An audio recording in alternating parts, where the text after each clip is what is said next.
Hello everyone, welcome to my YouTube channel study to learn. इस video में पर्यावरण अध्ययन ईवीएस पेडागोजी के जितने प्रीवियस ईयर क्वेश्चन बने हैं सारे प्रश्न को डिस्कस करेंगे। 2011 से लेकर 2019 तक के सभी प्रश्न को डिस्कस करेंगे। ये दूसरा वीडियो है, इससे पहले एक वीडियो और अपलोड हो चुके हैं।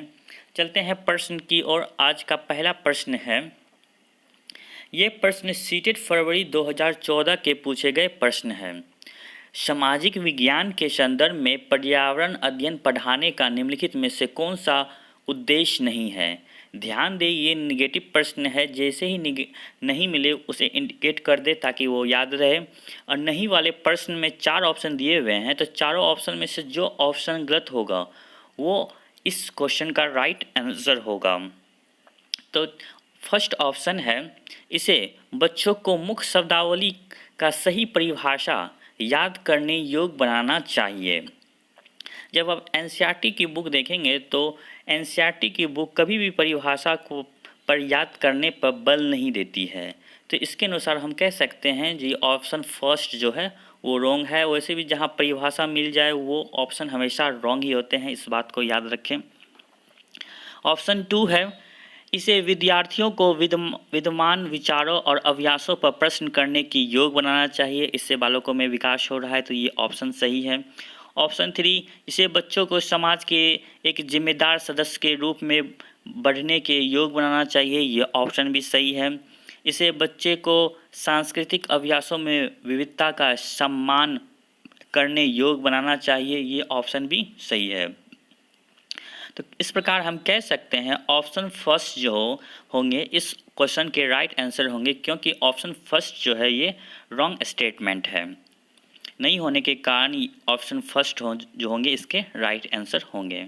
नेक्स्ट प्रश्न है, ये प्रश्न भी सीटेट फरवरी 2014 के पूछे गए प्रश्न है। प्राथमिक स्तर के ईवीएस मतलब पर्यावरण अध्ययन की पाठचर्या की शुद्ध विज्ञान और सामाजिक विज्ञान को संकल्पनाओं को सम्मिलित करके विकसित किया गया है। ऐसा करने का मुख्य उद्देश्य है। 4 ऑप्शन दिए गए हैं। पहला ऑप्शन है, विद्यार्थियों को पर्यावरण को संपूर्ण ढंग से देखने योग्य बनाना। ऑप्शन 2 है, पढ़ाई के विषयों की संख्याओं को कम करना। ऑप्शन 3 है, विद्यार्थी के बस्ते का बोझ कम करना। ऑप्शन 4 है, विषय अध्यापकों की आवश्यकताओं को कम करना। यहाँ ध्यान दें, ऑप्शन 2, 3, 4 में ये तीनों लाइन को देखें। ये तीनों ऑप्शन जो हैं ये कहीं ना कहीं निगेटिव अर्थ आ रहे हैं। जैसे विद्यार्थी के बस्ते को बोझ को कम करना, अध्यापक की आवश्यकताओं को कम करना और पढ़ाई के विषयों की संख्या को कम करना। इन सब ऑप्शन से दूर ही रहे, ये ऑप्शन हमेशा गलत ही होते हैं। तो ऑप्शन फर्स्ट जो होंगे इसके राइट आंसर होंगे, विद्यार्थियों को पर्यावरण को संपूर्ण ढंग से देखने योग्य बनाना। ऑप्शन 2, ये प्रश्न सीटेट सितंबर 2016 के पूछे गए प्रश्न हैं। पर्यावरण अध्ययन की पाठ्य पुस्तक में प्रयुक्त भाषा, जब ईवीएस की बुक पढ़ते हैं तो उसकी प्रयुक्त भाषा कैसी होनी चाहिए। ऑप्शन फर्स्ट है, परिभाषाओं पर बल देते हुए औपचारिक बनाई जानी चाहिए। एनसीईआरटी की बुक कभी भी परिभाषाओं पर बल नहीं देते हैं, ये ऑप्शन तो पहले ही कट गया। ऑप्शन 2, तकनीकी और औपचारिक होना चाहिए। ऑप्शन 3, बच्चों को दिन प्रतिदिन की भाषा से समृद्ध होना चाहिए। ऑप्शन 4, रूखी और बच्चों के द्वारा समझने में कठिनाई होनी चाहिए। ऐसा भाषा का प्रयोग करें जो बच्चे को समझने में कठिनाई हो, ये भी गलत ऑप्शन है।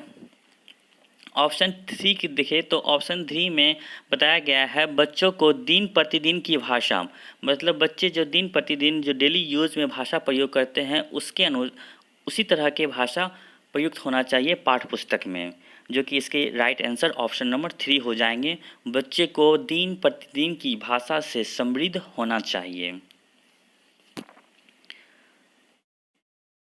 नेक्स्ट प्रश्न, ये प्रश्न सीटेट जून 2011 के पूछे गए प्रश्न हैं।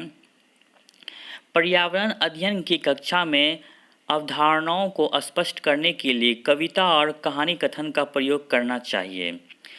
जब हम कविता और कहानी का प्रयोग करते हैं तो इससे बच्चे में एक कल्पना शक्ति का विकास होता है, खोज का विकास होता है। देखते हैं इसके 4 ऑप्शन हैं। चारों ऑप्शन में पहला ऑप्शन है बच्चों में विद्वान, भाषिक एवं सांस्कृतिक विविधता को ध्यान में रखता है। ऑप्शन 2 है उचित दिशा में बच्चों की ऊर्जा को संकेंद्रित करता है। ऑप्शन 3 पाठ को आनंददायक तथा रोचक बनाने में मदद करता है, जो कि ये पहले ही गलत हो जाएंगे।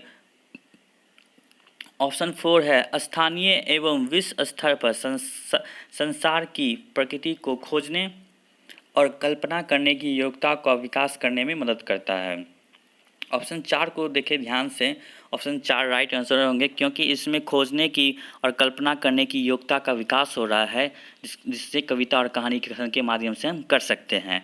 तो इसके राइट आंसर ऑप्शन नंबर 4 होंगे।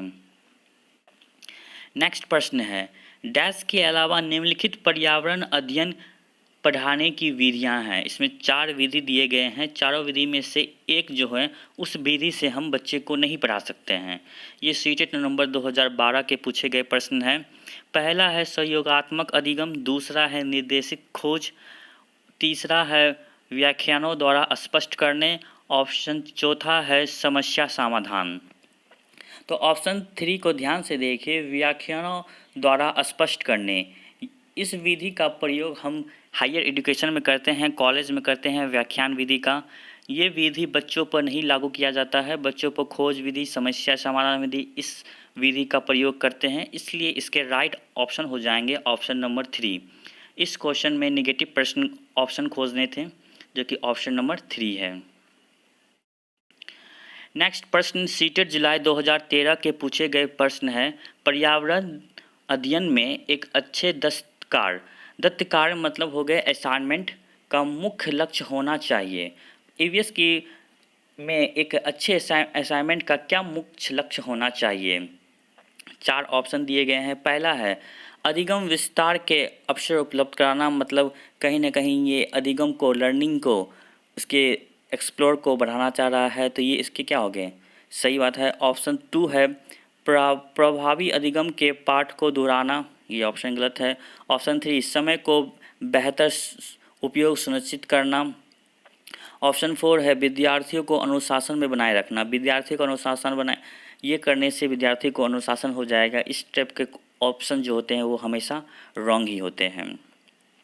तो ऑप्शन फर्स्ट इसके राइट आंसर होंगे, क्योंकि इससे अधिगम विस्तार के अवसर उपलब्ध कराना इसके राइट आंसर हो जाएंगे।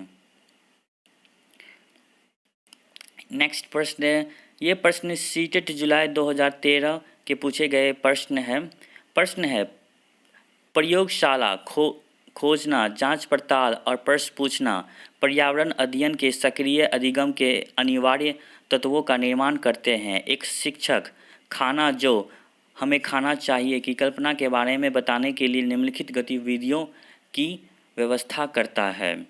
4 ऑप्शन दिए गए हैं। पहला ऑप्शन है प्रकरण एक के वीडियो दिखाना, प्रकरण पर एक वीडियो दिखाना। ऑप्शन 2 शाम पट पर उस प्रकार के सभी भोज्य पदार्थ के चित्र को बनाना। ऑप्शन 3 विभिन्न भोज्य पदार्थ के उदाहरण देता है और प्रत्येक में अनिवार्य तत्व बताता है। ऑप्शन 4 विद्यार्थियों मतलब शिक्षार्थियों से कहता है कि सभी संभावित स्रोतों से संबंधित जानकारी एकत्रित करना। चारों ऑप्शन में आप ध्यान से देखें, चारों ऑप्शन में किस गतिविधि में विद्यार्थी जो है ज़्यादा सक्रिय, ज़्यादा एक्टिव है। तो ऑप्शन नंबर 4 की देखें तो विद्यार्थियों से कहता है कि सभी संभावित स्रोतों से संबंधित जानकारी एकत्रित करें। इसमें विद्यार्थी खुद एकत्रित करेंगे और ज़्यादा सक्रिय और ज़्यादा एक्टिव होंगे, जो कि ज़्यादा लर्न कर पाएंगे। तो इसलिए इस ऑप्शन के राइट आंसर ऑप्शन नंबर 4 होंगे। नेक्स्ट प्रश्न सीटेट जुलाई 2013 के पूछे गए प्रश्न है कविता पर्यावरण अध्ययन की कक्षा में गरीबी, निरक्षरता और वर्ग असमानता जैसे समस्या मुद्दाओं पर बल देना चाहती है। निम्नलिखित में से कौन सा अधिगम अनुभव इस उद्देश्य की प्राप्ति में अधिक प्रभावी होगा। 4 ऑप्शन दिए गए हैं। पहला ऑप्शन है विद्यार्थियों के संबंधित मुद्दों पर स्लोगन लिखने के लिए कहना। ऑप्शन 2 संबंधित मुद्दों पर विशेष व्याख्यानों का आयोजन करना। ऑप्शन 3 विद्यार्थियों को संबंधित सामाजिक मुद्दों पर चार्ट तैयार करने के लिए कहना। ऑप्शन 4 विद्यार्थी को संबंधित जानकारी एकत्रित करने और विश्लेषण करने के लिए सामूहिक परियोजना करने के लिए कहना। तो इसके राइट आंसर ऑप्शन नंबर 4 होंगे। जब ऑप्शन नंबर 4 को ध्यान से देखें, इसमें प्रोजेक्ट दिया जा रहा है जिसमें बच्चे जो है ज़्यादा सक्रिय और ज़्यादा एक्टिव है, उसके अनुसार हम कह सकते हैं ऑप्शन नंबर 4 जो होंगे इसके राइट आंसर होंगे। नेक्स्ट प्रश्न, ये प्रश्न सीटेड फरवरी 2014 के पूछे गए प्रश्न है ईवीएस में किसी अच्छे गृहकार को मुख्यतः किस पर केंद्रित होना चाहिए। ऑप्शन फर्स्ट है पुनरावृत्ति और प्रबलीकरण। ऑप्शन 2 है मास्टर लर्निंग। ऑप्शन 3 है विस्तारित अधिगम के लिए चुनौतियां और उत्तेजना। ऑप्शन 4 है समय का सदुपयोग। तो इसके राइट आंसर हो जाएंगे विस्तारित अधिगम के लिए चुनौतियां और उत्तेजना। नेक्स्ट प्रश्न सीटेड फरवरी 2014 के पूछे गए प्रश्न है पर्यावरण अध्ययन की एक कक्षा में शिक्षक विद्यार्थियों से उनकी गर्मी की छुट्टियों में किए गए भ्रमण पर बातचीत कर रही है। जब कोई शिक्षक विद्यार्थी से भ्रमण किए गए छुट्टी पर उनसे बातचीत करेंगे तो उससे बच्चे का अनुभव बढ़ेगा, ज्ञान बढ़ेगा और कहीं ना कहीं वो ज़्यादा विकसित होंगे। उसी से संबंधित प्रश्न है। 4 ऑप्शन दिए गए हैं। पहला ऑप्शन है विद्यार्थियों से प्राप्त सूचनाएं पाठ्यक्रम पूरा करेगी। ऑप्शन 2 जिज्ञासु बच्चे राष्ट्र निर्माण के लिए आवश्यक है। ऑप्शन 3 विद्यार्थी के अनुभव ज्ञान रचना का आधार है। ऑप्शन 4 वो अपना समय बिताना चाहती है, जो कि ये बिल्कुल गलत है। ऑप्शन नंबर 3 को ध्यान से देखें, विद्यार्थी के अनुभव ज्ञान रचना का आधार है। तो इसके राइट आंसर क्या हो जाएंगे ऑप्शन नंबर 3। नेक्स्ट प्रश्न सीटेड फरवरी 2015 के पूछे गए प्रश्न है प्राथमिक कक्षाओं में पर्यावरण अध्ययन के लिए निम्नलिखित में से सभी समान उपागमों का अनुपालन किया जाना है केवल इसे छोड़कर। 4 ऑप्शन दिए गए हैं। इस चारों ऑप्शन में से एक को छोड़कर सभी समान उपागमों का अनुपालन करते हैं। पहला ऑप्शन है मूर्त से अमूर्त, दूसरा है सरल से कठिन, तीसरा है स्थानीय से वैश्विक, चौथा है अमूर्त से मूर्त। तो इसके राइट आंसर हो जाएंगे अमूर्त से मूर्त मतलब केवल 4, ऑप्शन नंबर 2 केवल 4। नेक्स्ट प्रश्न, ये प्रश्न सीटेड सितंबर 2015 के पूछे गए प्रश्न हैं। एक नवयुक्त पर्यावरण अध्ययन के शिक्षक के रूप में पढ़ाने के लिए पहले आपकी सबसे पहली प्राथमिकता होगी। ऑप्शन फर्स्ट कक्षा में धीमी गति से सीखने वाले शिक्षार्थियों मतलब विद्यार्थियों की पहचान करना। ऑप्शन 2 विद्यार्थियों के पाठानुसार विस्तृत नोट्स तैयार करना। ऑप्शन 3 विद्यार्थियों का समाज सांस्कृतिक प्रोफाइल वितरण तैयार करना। ऑप्शन 4 पहले से पाठ योजना तैयार करना। तो इस प्रश्न के राइट आंसर हो जाएंगे ऑप्शन नंबर 3, सबसे पहले शिक्षक को विद्यार्थी का समाज संस्कृति प्रोफाइल तैयार करना, साथ ही विवरण तैयार करना। नेक्स्ट प्रश्न, ये प्रश्न सीटेड सितंबर 2015 के पूछे गए प्रश्न हैं। प्राथमिक कक्षाओं में पर्यावरण अध्ययन पढ़ाने के लिए निम्नलिखित में से कौन सा उद्देश्य सम्मिलित नहीं है। सम्मिलित नहीं है निगेटिव प्रश्न है, जो इसमें गलत होंगे वो इसके राइट आंसर होंगे। तो फर्स्ट ऑप्शन है विज्ञान के आधारभूत प्रतियों और सिद्धांतों को रटकर याद करना। ध्यान दें, रटकर याद करना, परिभाषा पर बल देना, ये ऑप्शन इस टाइप के ऑप्शन हमेशा गलत होते हैं। तो ये ऑप्शन पहला ऑप्शन ही गलत है, जो कि इसके राइट आंसर फर्स्ट ही हो जाएंगे। फिर भी नेक्स्ट ऑप्शन देखते हैं। पर्यावरण अध्ययन को खोजने के अवसर प्रदान करना, ये सही है। ऑप्शन 3 अवलोकन मापन भविष्य कथन और वर्गीकरण जैसे कौशलों का विकास करना, ये ऑप्शन भी सही है। भौतिक और सामाजिक परिवेश की प्रति संवेदनशीलता विकसित करना, ये ऑप्शन भी सही है। नेगेटिव होने के कारण, नहीं लगने के कारण जो ऑप्शन गलत है, जैसे कि फर्स्ट ऑप्शन क्या है, गलत है, इसलिए इस प्रश्न के right answer option number first होंगे। नेक्स्ट प्रश्न सीटेट फरवरी 2016 के पूछे गए प्रश्न है। पर्यावरण अध्ययन में विषय वस्तु थीम आधारित उपागमों को अपनाने के समर्थन में निम्नलिखित में से कौन सा तर्क सबसे अधिक सशक्त है। यहाँ थीम में जब थीम की बात करते हैं तो यहाँ एक से अधिक टॉपिक आ जाते हैं, मतलब पूरे संपूर्ण टॉपिक आ जाते हैं। उसी के अनुसार हम ऑप्शन को ढूंढेंगे और उसका राइट आंसर वही होगा। ऑप्शन फर्स्ट है, यह पाठ योजना को एक ढांचा प्रदान करने के लिए शिक्षण को अधिक प्रभाव बनाने में मदद करता है। ऑप्शन टू है, यह शिक्षण को अधिक रोचक और गतिविधि आधारित बनाने में मदद करता है। ऑप्शन थ्री है, यह अवधारणा, मुद्दों और कौशलों के विस्तृत को सम्मिलित करने में मदद करता है। ऑप्शन फोर, यह विषय सीमाओं को नरम बनाने में और संपूर्णता में ज्ञान को प्राप्त करने में मदद करता है। तो इस प्रश्न के राइट आंसर ऑप्शन नंबर 3 हो जाएंगे, क्योंकि इस प्रश्न में देखिए थीम के अनुसार हम कह सकते हैं अवधारणाओं, मुद्दों और कौशलों के वृहद विस्तृत को सम्मिलित करने में मदद करता है। तो इसके राइट आंसर हो जाएंगे ऑप्शन नंबर 3। नेक्स्ट प्रश्न, ये प्रश्न इस वीडियो का लास्ट प्रश्न है। ये प्रश्न सीटेट सितंबर 2016 के पूछे गए प्रश्न है। प्रश्न है, पर्यावरण अध्ययन के पाठ्यक्रम में 6 उपविषयों के चतुर्दिक निर्मित किया गया है। मैं, पौधे और पशु को जानबूझकर परिवार और मित्र उप विषय के अंतर्गत सम्मिलित किया गया है। इसके लिए निम्नलिखित में से एक कारण को छोड़कर से सभी कारण हो सकते हैं, वो एक कारण कौन सा है। ये भी नेगेटिव प्रश्न है। इसमें से 4 ऑप्शन दिए गए हैं, चारों ऑप्शन में से एक ऑप्शन जो है वो गलत है। जो गलत हैं वो इस प्रश्न के राइट आंसर होंगे। पहला ऑप्शन है, विद्यार्थियों को ज्ञान के दृष्टिकोण और पौधों और पशुओं को समझने में सक्षम बनाना। ऑप्शन 2 है, सामाजिक और सांस्कृतिक संदर्भ में पौधों और पशुओं के स्थान निर्धारित करने के लिए विद्यार्थी को सहायता करना।